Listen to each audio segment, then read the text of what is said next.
Hi, my name's Jodelle, and today I'm going to be giving you 5 tips for power and presence in your body language. Let's jump into it.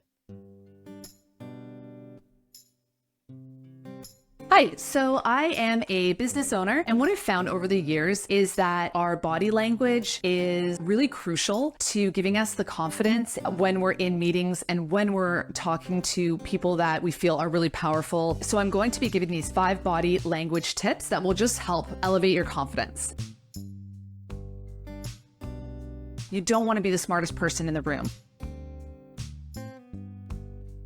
So the first tip is going to be eye contact. You want to be making eye contact with the people that are speaking to you. You want to show them your attention. You want to show them that you're interested. It also helps the other person when they're talking to you. If it starts feeling a little uncomfortable from time to time, because it can, you can always just fix your hair, glance down. You could just break that eye contact and it will just break a little bit of the tension that might be building. If someone is talking to you and you're looking off or you're looking down, that's usually a sign that they're not engaged and they're not really interested in what you have to say. If you're speaking to someone and you're noticing that they're kind of looking off or looking around or looking over your shoulder, that's probably a sign that the conversation has come to an end and you want to exit out of it pretty quick because they're looking for a way to get the hell out. So just be really mindful that what you're doing with your body language, if you're not seeing that mirrored, then there's probably a reason for it and they're probably just disengaged or looking to switch up the company that they're in. The second tip I would give you is don't fidget. So this is going to be like wringing your hands. This is something I do a lot, especially when I'm nervous or if I'm really thinking about something, I will wring my hands. The other thing you don't want to do with your hands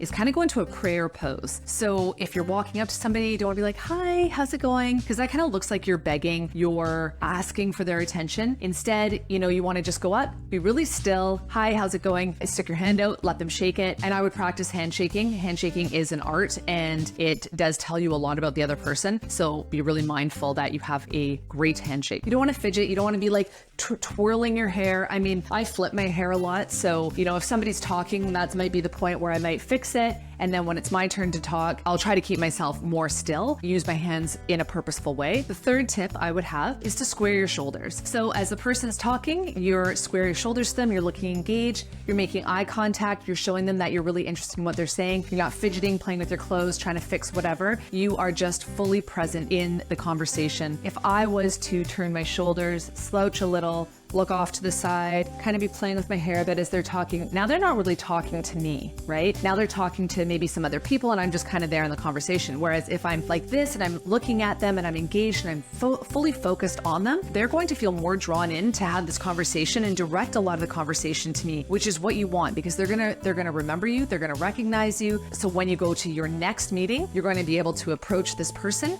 or they might even come and approach you because you are someone that is giving them the attention that they're looking for. Vice versa. If you're talking to somebody and they're a little closed off and they're not really, right? Like how that is so hard to engage with. It's hard to communicate with. It's hard to continue a conversation with someone like that that's closed off. You think that they're not really interested. They might be shy. They might not even realize what they're doing. That's why we want to be really purposeful with our body language and what we're presenting because it's just left up to somebody else's interpretation of what we're showing them. So this one is my favorite. It's the 4th tip. It's use your hands, but use them with purpose.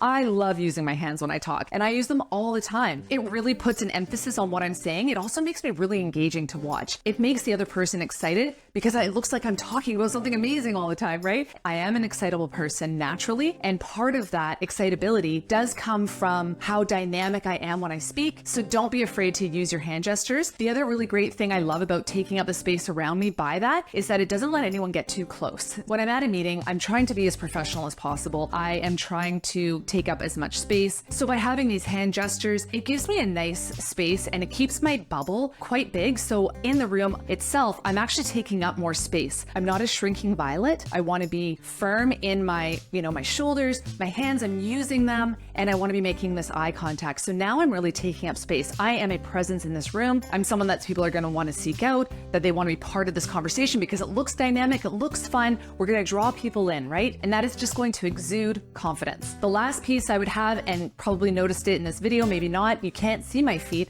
but they've been planted. So a sign of nervousness is kind of getting that dancy feet. Now, sometimes I get a little dancy if I get really into what I'm saying, and now I just want to like get you bought in, right? You can use these tips anywhere. If you're going in an interview, maybe you're meeting your significant other's parents for the first time, anywhere where you want to exude confidence and presence and power, these are the tips that you want to take. Be really engaging with the person that you're talking to so they feel important, they can feel your excitement, they can feel your engagement, but also because you want them to mirror that back to you.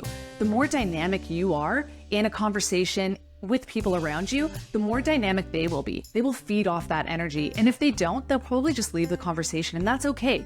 They might not be up for it. It might not be their style. But hopefully what happens is you start attracting people with that same exuberance, that same confidence. And if you can attract people around you that are more confident, are more, have more power, you don't want to be the smartest person in the room. You want to learn and draw from all sorts of great people and surround yourself with really amazing, dynamic people that are really educated and just kill it with the confidence. Anyways, those are just 5 tips that I would use for body language to have a real presence and a real power in any situation that you're in. Don't forget to smile. Have a great day, and thanks for watching. Bye.